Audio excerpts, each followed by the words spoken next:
Before we dive into this incredible story, leave your super like right now. It helps us tremendously to keep bringing these real stories full of courage and emotion. Subscribe to the channel and activate the bell because at Wildlife Chronicles, every story deserves to be told. And don't forget to comment what city and country you're watching from. We want to know where our families around the world.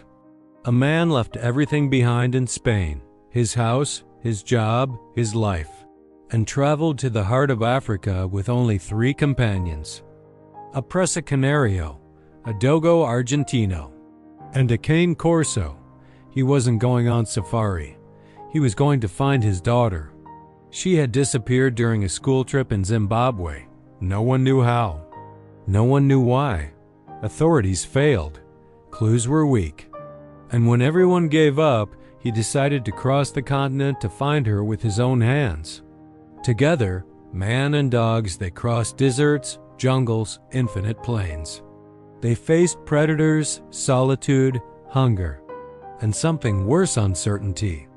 Is she alive? Is she close? Did the Savanna protect her or devour her? What this father found in Africa changed his destiny forever. Angel wasn't an adventurer. He was a father. He lived in Seville, Spain, with his daughter Clara, and 3 dogs who were part of his life like the walls of his house. Brutus, the Presa Canario, enormous, territorial. Leon, the Dogo Argentino, silent as stone.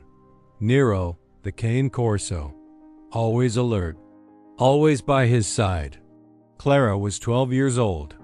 She loved animals, was fascinated by the wild world. When her school organized an educational trip to Africa, she was the first to raise her hand. They would tour nature reserves in Zimbabwe with guides and security. It was a dream. Until at some point between the border and the savannah, that dream broke. The news arrived fragmented. She disappeared. No one saw her leave. No one understood how. Local authorities initiated a search. Protocols were activated. The embassy was contacted. But hours became days, and days became silence. Angel tried everything from Spain, then stopped waiting, and decided to go for her. He didn't go alone. He boarded a plane with his 3 dogs, flew to Morocco, and began a land journey. That would take him through scorching deserts, disorderly cities, remote villages, to the bowels of the African savannah. He didn't trust maps, only his dog's sense of smell and the strength of his will. He knew each day counted, that his daughter could be hurt, alone, scared, or worse. But there was something stronger than fear, the certainty that while he breathed, he wouldn't stop searching for her. The desert's heat doesn't forgive, doesn't give respite, doesn't negotiate. The wind blows loaded with sand and skin cracks like dry earth. Angel advanced without speaking, cracked lips, face burned by sun, eyes hidden behind dirty glasses that no longer filtered anything. Behind him, 3 firm figures, silent, Brutus, Leon, Nero. There was no shade on the path, only the buzz of dying insects, and leather creaking under his boots. Behind was Morocco with its chaos of markets and border posts. Behind also the last kind look from a taxi driver who wouldn't take him beyond the Atlas Mountains. From there on, it was just him, the dogs, and a land that didn't forgive mistakes. They crossed the southern regions like ghosts, between villages that watched with distrust, abandoned stations, oxidized truck skeletons buried in sand. The day began with brutal light and ended in cold that cut to the bone. They slept in the open, sometimes under a dry tree, other times beside a rock. The dogs slept pressed against him, in silence, as if they understood that each night could be the last. They ate little, drank less, shared what was fair. No margin for luxury, only to advance. Angel consulted an old map stained with sweat with handwritten notes. Possible crossing, last sighting, destroyed camp, Sometimes someone spoke to him in an unknown dialect and pointed south. He nodded, thanked, and continued. The dogs growled if anyone approached too much. Brutus especially didn't trust anyone. In a passing village, someone mentioned a white girl with a school backpack seen near the river. Angel almost collapsed.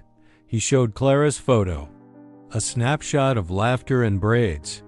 The old man looked at it with dry eyes, like someone who's carried too long without crying, and then pointed to the horizon where the Savanna began. Angel knew he had crossed an invisible threshold. The road disappeared. The ground became irregular, broken. Acacias grew twisted like arms imploring the sky. Lions slept under shade. Hyenas laughed in the distance. The dogs tensed, sniffed the wind, marked each step. They were soldiers in enemy territory. One night, the Dogo Argentino stood up abruptly, sniffed the air, growled. Not 5 minutes passed before Angel saw the bright eyes of a jackal in darkness. They were surrounded, but didn't attack, just watched and left. Angel knew then that he was no longer a visitor. He was part of the food chain. There was no turning back. Days later, crossing a region of dry bushes, he found a t-shirt. It was small, colorful, with a drawing he himself had bought for his daughter before the trip.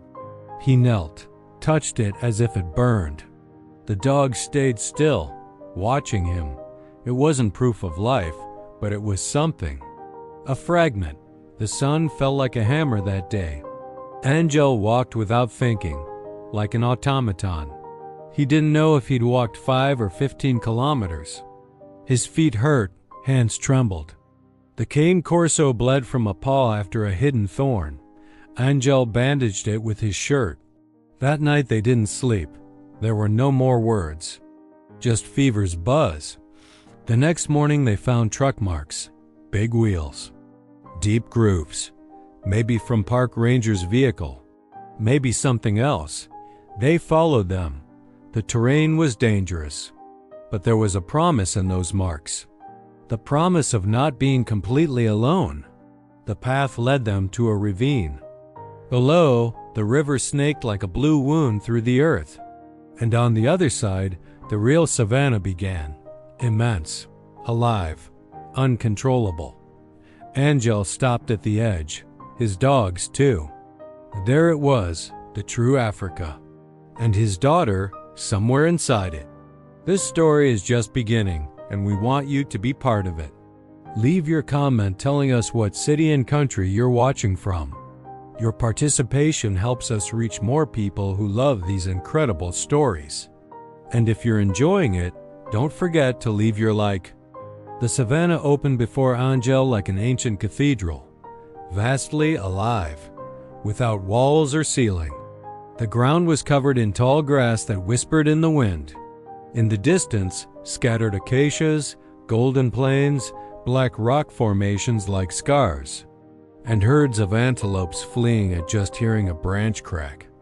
The air was dense, loaded with that unmistakable smell of hot earth, broken sap, and animal presence. The 3 dogs walked with heads low and ears erect, sniffing the air as if death had a perfume. Angel didn't speak. He had learned that in that land, words were useless noise. Everything was said with eyes, with muscles, with steps. He felt his heart pounding in his throat, not from fear, but from the certainty of crossing a threshold without return. Before him, Africa became a living organism, pulsating. Bat watched him and tested him, and he walked inside it like a drop entering the sea. The first days in the Savanna were brutal. The heat didn't cease even under shadows. Nights were a parade of sounds. Roars, shrieks, steps. Hyenas laughed in the dark like witches. Lions roared with ancestral fury. The dogs stayed constantly on guard. Brutus barely slept, always alert. Leon, more serene, patrolled in circles before lying down. Nero stayed close to Angel, as if he knew the threat didn't always come from outside. In one of those dawns, Angel saw something in the distance. A small human figure on a hill. He stopped short. His legs trembled. Clara. But approaching, it was nothing more than a scarecrow, made of branches and worn fabric, used by herders. However, something was wrong. Hanging from the figure's arm was a pink ribbon. Exactly the same ribbon Clara used on her school backpack. It wasn't coincidence. Someone had put it there. The finding lit a new spark in Angel. It was no longer just a search. It was pursuit. Someone else knew. Someone was watching. And maybe guiding him. From that moment, every step became suspicion. Every shadow, a possibility. The dogs sensed something different in the air. They walked more tense. Muscles contracted, teeth barely exposed. There was something that didn't fit. Further ahead, in a valley covered with burned bushes, they found remains. Food wrappers. A piece of school tarp. A water bottle with a label in Spanish. Clara, no doubt. The Dogo Argentino started barking furiously. Brutus scratched the earth. She had been there. Angel fell to his knees. And for the first time in days, let tears flow. She was alive. Or had been. At nightfall, they set up a small shelter beside a rock formation. That night, Angel could barely close his eyes. He repeated a question endlessly. Who found her before him? At midnight, the dogs woke at the same time. They didn't bark, didn't growl, just tensed. They looked at the same point in darkness and stayed motionless. Angel sat up, took his flashlight, but something in the environment told him he shouldn't turn it on. He just observed, listened, and then he heard it. A distant drum, deep, like the earth's heartbeat. It wasn't music. It was warning. At dawn, he found fresh tracks just meters from his camp. They weren't animal tracks. They were human, small, barefoot. Angel felt something break in his chest. Clara. They followed the trail for hours. Sometimes it disappeared in mud. Sometimes it forked. At one point, they lost it completely. The sun punished with fury. Nero collapsed from heat. Angel took off his soaked shirt, submerged it in a puddle, and used it to cool the Cane Corso's body. That night they stopped beside a small lake. The dogs drank. Angel too. For a moment, everything seemed calm. But when he went to fill his canteen again, he saw her, a human figure. On the other side of the lake, among the bushes, she stood, watching him. She didn't move, didn't hide. Angel froze. The figure slowly raised her hand and disappeared among the trees. The dogs didn't bark, just stayed silent, as if they knew that wasn't hostile. Or not yet. The next day, they found an abandoned hut covered with branches and dust. Inside were symbols carved in wood. Spirals, human figures, animals. Angel didn't understand their meaning. But something in those carvings spoke to him of ancient stories, warnings, and sealed destinies. In a corner was a dirty plastic pendant. It was Clara's. He recognized it immediately. Angel's heart beat violently. He knew she was close, that every step now was vital. But he also understood he had entered a world where the rules were different, where will didn't suffice. The Savanna decided. The days blurred into a single continuous search. Desert, tracks, hope, despair. Angel no longer knew how many sunrises he'd seen, how many nights he'd stayed awake, how many times he'd thought he'd lost her forever. But he couldn't stop. The dogs grew thinner. Brutus limped slightly. Leon's eyes showed fatigue. Nero's paws were cracked, but they didn't abandon him. One afternoon, while crossing a dry riverbed, Nero stopped, sniffed the air intensely, and barked. Not a warning bark, a recognition bark. Angel ran to him, and there, partially buried in sand, was a shoe. A child's shoe, pink, with worn laces, Clara's shoe. Angel held it against his chest. and cried like he'd never cried. She was close. He could feel it. The next morning, following the dogs who seemed to have picked up a scent, they arrived at a small village. Hidden among trees, made of mud and straw huts, smoke rising from bonfires. And there, among the shadows, he saw her. A girl, sitting on the ground, with different clothes, longer hair, but unmistakable. Clara. Angel took a step, and someone blocked his path. An old man with a spear, firm face, eyes that said, "First you must understand what happened here." Angel stayed motionless. Before him, a man older and tall, with a straight back like a dry trunk and a gaze firm as stone. He held a rudimentary spear, but didn't raise it in threat. He held it as a symbol, as a border. The dogs tensed. Brutus growled low. Leon stepped forward, but Angel raised his hand. It wasn't time to fight. It was time to understand. The old man spoke in a language Angel didn't understand. His voice was rough, dry throat. Then, with a slow gesture, he pointed to the hill behind him, and with the same firm tone, said something Angel would only understand later. "The girl now belongs to the earth." Angel tried to approach, shout his daughter's name, Clara, but no one responded. The voices inside the village ceased as if the wind had swept them away. The girl he'd seen before was no longer in sight, and the old man didn't move, just watched. A group of women came out of a hut. They wore seed necklaces, bodies covered with earth-colored fabrics. One of them raised a hand. In her eyes, there was no fear. There was compassion. She approached, touched his arm, offered him water. Angel lowered his head, accepted, and the dogs, following the same invisible code, calmed down. They entered the village. The place seemed stopped in time. Roundhouses of mud and straw, fire in the settlement center. Children watching silently from shadows. No one spoke, no one laughed. But it wasn't hostility, it was respect, expectation. They offered him food. Cooked roots, a sour broth. He didn't ask what it was. He ate. The dogs were also fed. And at nightfall, they took him to a separate hut. There, finally, someone spoke his language. A young woman with a strange accent, a mix of broken English and something older. She told him Clara had been found by a group of village hunters. She was surrounded by hyenas, had no strength to scream. Just cried. They brought her here, cared for her. The girl was alive, but didn't want to leave. Angel felt the world break again. How can she not want to leave?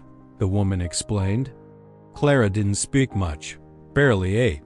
Hid during the day. Only came out when there was no sun. But with time, she began watching the children, imitating their games. Following the women to the river, she adapted. And when they asked about her family, she just cried. She didn't want to remember. Angel stayed silent. The hut's fire crackled softly. The dogs slept by the door. Brutus breathed deeply. Leon still limped, but with dignity. Nero watched him from the shadows. They too were waiting. That night Angel dreamed of his daughter, not as she was before, but as he'd seen her from afar, dressed in African fabrics, face covered with red dust, bare feet, eyes different. At dawn they let him see her. They took him to the river's edge. There she was, sitting on a stone, braiding dry leaves, thinner, taller, more wild. When she saw him, she didn't run. Didn't scream, just looked at him and said his name. Papa. The word was a blow, a soft knife, a return. Angel knelt. Didn't want to touch her, just see her. She looked at him as if still not knowing if he was real. The dogs approached. Nero was first. Sniffed her. Lay beside her. Brutus stayed back like a guardian. Leon circled her with a slight whimper. She smiled. For the first time. They spoke little. She told fragmented things. that she got lost, that she walked for days, that animals surrounded her but didn't touch her, that when the village found her, she felt she had died and been reborn, that this land was something else, that here pain was different, and that she no longer knew how to return. Angel understood. Not all returns are immediate. Some returns need time. That night the village celebrated. They danced around the fire. Children sang. Women clapped. And in the circle center, Clara danced too. Her eyes sought her father's, and for the first time there was no shadow in them. But the story hadn't ended yet. At the forest's edge, someone watched. A figure, not a villager, not an animal. The dogs tensed. Brutus showed his teeth. Leon growled. Nero stepped forward. And the wind brought a smell that wasn't of fire or earth. It was the smell of something that had followed them. From before, from always. Clara was alive, but not safe, and something was coming for them. This story is reaching its most intense moment. If you're feeling the emotion, leave your like right now. And tell us in the comments, what would you do in Angel's place? We want to know your opinion. The air changed. It was subtle, almost imperceptible. Like when a rope tightens to the limit and doesn't know if it will sound or break. Angel felt it first on his skin. A slight shiver. Deep. The dogs perceived it instantly. Brutus raised his head, ears hard as stakes. Leon growled. A guttural sound. Low. Contained. Nero walked slowly to the camp's periphery where darkness accumulated among trees. Clara slept in a mud hut, hugging a rag doll made by one of the village women. She seemed calm. Angel sat outside by the fire that was already dying. Watched the stars. Thought about the impossible. How the world had opened to swallow his daughter. And how somehow he'd managed to find her before death did. But that peace was fragile. The night silence wasn't normal. No insects sang. No night bird screamed. Just the wind sound among branches. Like a contained breath. Then came the roar. Not from a lion. Not from a hyena. It was something else. Lower. Deeper. It was as if the earth had split in two and its lament seeped through the cracks. The dogs tensed, ran to the clearing's edge. Angel followed them with a machete in hand. His body, exhausted, acted only by instinct. When he arrived, he saw it, in the distance. Among trees, there were eyes, several, low, close to the ground, and others higher, reflecting light like burning coals. They didn't move, didn't back away. The village's old man appeared behind Angel. He didn't carry a spear this time, just his staff. He didn't say anything. Walked to him and handed him a small clay bowl. Filled with a reddish powder, he pointed to the dogs. Angel understood. It was a ritual. Protection. He rubbed the powder over Brutus's back. Leon's, Nero's. The smell was strong, earthy, penetrating. The dogs didn't resist. It was as if they knew. As if that night were different from all others, and it was. The first attack was silent. A shadow jumped from the forest straight at Brutus, but the Presa Canario was ready. He caught it in midair, smashed it to the ground. An inhuman shriek. Blood on grass. The body was thin, agile, with fangs longer than normal. It wasn't an animal Angel recognized. The forest roared in response. They all came out at once. At least 10. Fast, dark, famished. They weren't hyenas, weren't wolves. They were something between both, bigger than jackals. More organized. Angel screamed for Clara. The village woke in chaos. Women ran to protect children. Men surrounded the fire. Some had spears. Others just torches. Leon launched to the front. Despite the wounded leg, his strength was brutal. He brought one down, then another. Nero protected the hut's entrance where Clara was. He held his ground like a statue of war. The creatures were relentless, biting, scratching. Angel fought with the machete, but there were too many. For each creature that fell, another appeared. The fire burned high, but didn't stop him. The old man shouted words in his language, invoking something ancestral. The powder on the dogs' bodies seemed to glow under the firelight, as if the ritual had awakened something dormant. And then, a roar louder than all crossed the night. One of the beasts, bigger, blacker, more ancient, pushed through the others. It had scars on its face, a white eye, and a jaw deformed by old wounds. It looked straight at Angel, not as prey. As a rival, Brutus intercepted it, launched against him like lightning. Without waiting for an order, the battle was brutal. Claws against fangs, fury against rage. The animal was stronger, but Brutus was more determined. He held onto its neck with a bite he didn't release.